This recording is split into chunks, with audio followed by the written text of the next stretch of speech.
Hello student, welcome to Equator academy Dehradun. और मैं फिर से ला रहा हूँ आप लोग के लिए एक छोटा सा करंट अफेयर्स। उम्मीद है कि पिछले वाला करंट अफेयर्स जो है आप लोगों ने पूरा देखा होगा और उसके जो नोट्स हैं वो आप लोगों ने बनाए होंगे। चलिए शुरुआत करते हैं इस अपने करंट अफेयर्स की। तो सबसे पहला आपका जो क्वेश्चन है वो क्वेश्चन क्या है कि जो इस बार का आपका क्या हुआ, आपका वर्ल्ड हेल्थ डे। ठीक है। तो सबसे पहला क्वेश्चन ही बन जाता है कि भाई जो आपका वर्ल्ड हेल्थ डे है, वर्ल्ड हेल्थ डे, वो कब मनाया जाता है। तो भाई वर्ल्ड हेल्थ डे जो है वो हर साल 7 अप्रैल को मनाया जाता है। ठीक है, पहली चीज। दूसरा क्वेश्चन ये पूछा जा सकता है कि इस साल का 2023 का वर्ल्ड हेल्थ डे का जो थीम था, ठीक है, वो आपका क्या रहा। तो भाई आप टिक करके आएंगे, इस बार का जो थीम था हेल्थ फॉर ऑल। ठीक है, ध्यान रखिएगा, इस बार का जो थीम रहा वो रहा आपका हेल्थ फॉर ऑल। ठीक है, पहली चीज। दूसरा यहीं से आपका ये जो वर्ल्ड हेल्थ डे है एज वेल है कि डब्ल्यू एच ओ के गाइडेंस में मनाया जा रहा होगा, तो एक क्वेश्चन पूछ सकते हैं कि वर्ल्ड हेल्थ ऑर्गेनाइजेशन जो है W H O, world health organisation, वो आपका कब बना था। तो आप टिक करेंगे 1948 में बना था। इसी को ध्यान में रखते हुए हम बात करें कि हमारे भारत में 2014 में, भूलिएगा नहीं, 2014 में, और अगर एग्जैक्ट डेट बताऊं तो मैं 25 दिसंबर। ठीक है, 2014 25 दिसंबर को हमारे यहाँ क्या शुरू हुआ, मिशन इंद्रधनुष। मिशन इंद्रधनुष। ठीक है, मिशन इंद्रधनुष। अब ये मिशन इंद्रधनुष क्या चीज है बच्चों, ये आपके एक तरीके का वैक्सीनेशन प्रोग्राम चलाया गया, जिसमें फ्री में वैक्सीन जो है वो सरकार थ्रू आंगनबाड़ी जो है लगा रही है। और ये जो वैक्सीनेशन प्रोग्राम बच्चों के लिए चलाया गया वो कौन कौन सी वैक्सीन के लिए चलाया गया, इसमें आपकी लिख लीजिए, पूछ लेते हैं कई बार। पहला आपका हो गया डिप्थीरिया। ठीक है, DIPTH, डिप्थीरिया। दूसरी आपकी इसमें फ्री में लगेंगी वूफिंग कफ की वैक्सीन। देन थर्ड आपका टेटनस। चौथा आपका पोलियो हो गया। पांचवा टीबी हो गया, ट्यूबरकुलोसिस, हेपेटाइटिस बी। छठवां मतलब हेपेटाइटिस बी। फिर सातवां मेनिंजाइटिस और न्यूमोनिया का एक साथ लगेगा, कॉम्बो है आपका, डोज है। फिर आठवां आपका इन्फ्लुएंजा टाइप बी। और नौवां आपका जेई, जापानीज इंसेफेलाइटिस। 10वां आपका रेट्रोवायरस की वैक्सीन लगेगी। फिर 11वां पीसीवी की वैक्सीन लगेगी। और 12वां जो है मीजल्स की वैक्सीन लगेगी। यानी कि मिशन इंद्रधनुष में गवर्नमेंट ऑफ इंडिया जो है 12 वैक्सीनेशन लगा रही है, वो भी फ्री ऑफ कॉस्ट। किसी भी आंगनबाड़ी में आप जाके किसी भी स्टेट में लगवा सकते हैं। तो ये लगता है कि मुझे इसके एडिशनल नॉलेज जो है कहीं ना कहीं आपके एग्जाम में आपको मदद कर सकती है। अब अगर हम बात करें दूसरा आपका एक और ले क्वेश्चन कि अमेरिका ने, जो अभी यूक्रेन और रशिया की जो वॉर चल रही है, उस कारण अमेरिका या यूएसए ने यूक्रेन को, ठीक है, यूक्रेन को कितना फंड जो है वो देने का, यानी कह सकते हो कि पैकेज जो है देने का अनाउंसमेंट किया है। तो यूएस जो है वो यूक्रेन को 325 मिलियन डॉलर का फंड जो है वो दे रहा है। तो ये एग्जैक्ट फिगर जो है बच्चों आपसे एग्जाम में पूछी जा सकती है कि अमेरिका कितना का जो सिक्योरिटी पैकेज है, ठीक है, जो सिक्योरिटी पैकेज है वो कितना देना चाह रहा है या कितना देना जा रहा है। तो आप टिक करके आएगा, 325 मिलियन डॉलर का पैकेज जो है वो दे रहा है। उसके बाद अगर हम बात करें कि wisdom crickets of the year, ठीक है, इसको लिखिएगा, wisdom, wisdom crickets of the year, of the year, वो किस हमारे यहाँ जो है फीमेल खिलाड़ी को दिया गया है, क्रिकेटर को दिया गया है। तो आप टिक करके आएंगे हरमनप्रीत कौर को। ठीक है, हरमनप्रीत कौर। अब यहाँ पे आपको ऑप्शन में देखिएगा झूलन गोस्वामी भी दे रखा होगा, वो भी काफी सीनियर प्लेयर है, लेकिन यहाँ जो आंसर बनेगा कि Wisden cricket of the year का जो अवार्ड है वो किसको मिला, तो हरमनप्रीत कौर को, जो फीमेल क्रिकेटर है इंडिया की, उनको ये अवार्ड दिया गया। उम्मीद है यहाँ तक जो है आपको समझ में अब तक आ रहा होगा। फिर एक और ले लेते हैं क्वेश्चन, बड़ा इंटरेस्टिंग क्वेश्चन है। और वो है कि उत्तर प्रदेश में, यूपी में आपके अ, दो जगहों पर, एक तो आपका हरदोई, ठीक है, पहला जगह आपकी होगी हरदोई, और दूसरा आपका लखनऊ, ठीक है, लखनऊ।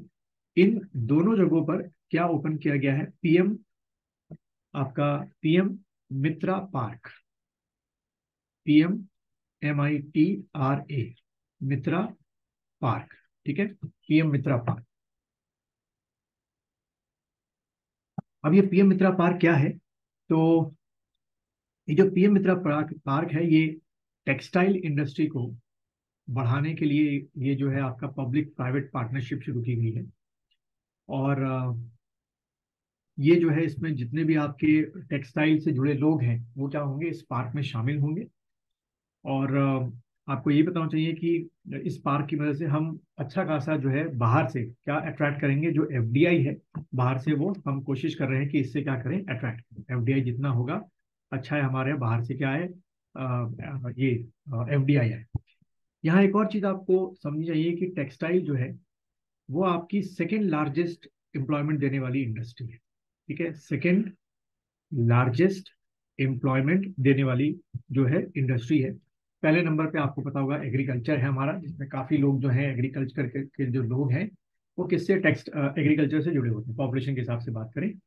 बट सेकेंड नंबर पे आपका क्या है, आप टिक करेंगे किसको, टेक्सटाइल इंडस्ट्री को।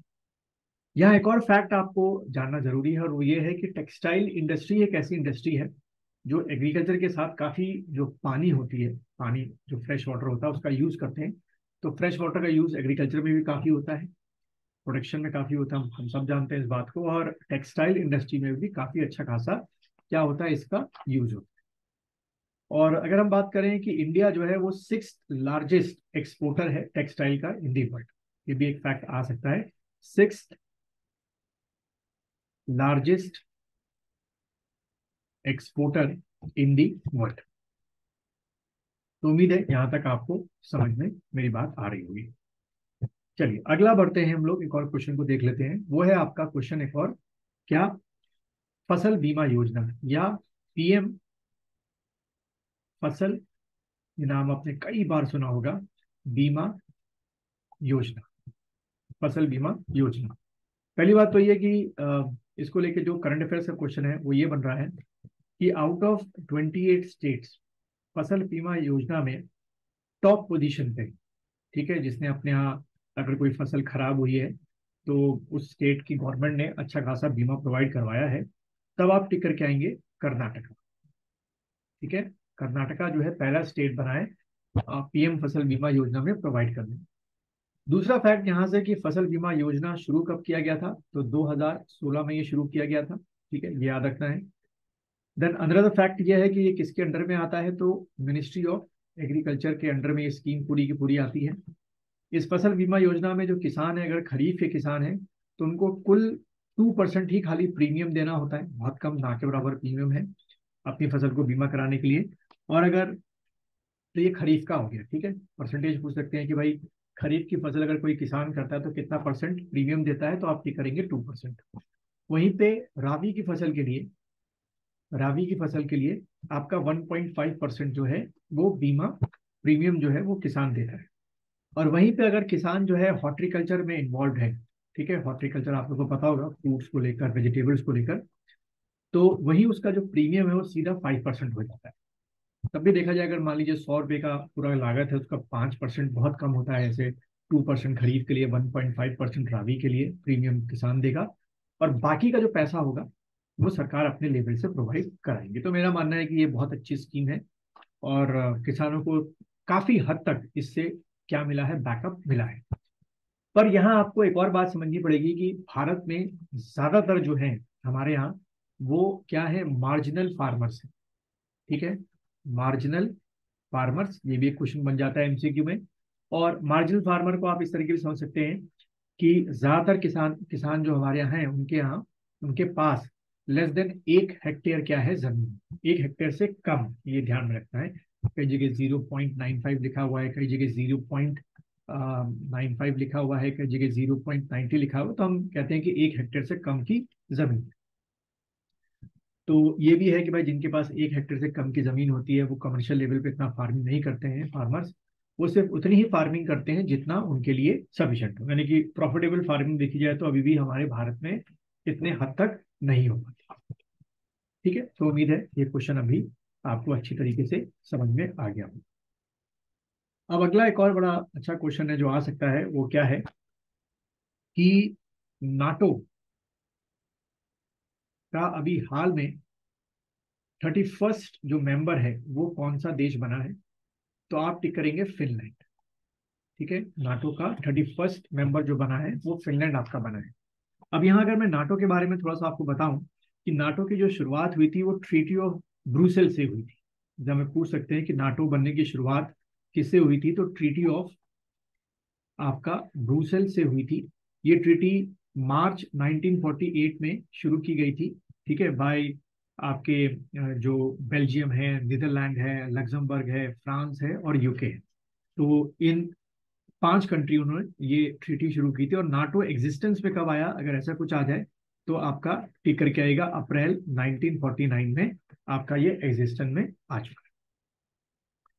तो अगर आपने अभी तक ये एंड तक ये मेरा वीडियो देखा है और अगर आपको पसंद आ रहा है तो इस चैनल को लाइक कीजिए, इस वीडियो को लाइक कीजिए और अपने दोस्तों के साथ शेयर कीजिए। ऐसे ही मैं और भी आप लोग के लिए जो सिलेक्टेड करंट अफेयर्स है, सारे के सारे नहीं, क्योंकि बहुत सारे करंट अफेयर्स एक साथ रोज आपके आते हैं, तो मैं अपने एक्सपीरियंस के बेसिस पे जो सिलेक्टेड करंट अफेयर्स है जो मुझे लगता है कि शायद एग्जाम में आ जाए, तो वो मैं आपके साथ डिस्कस करूँ।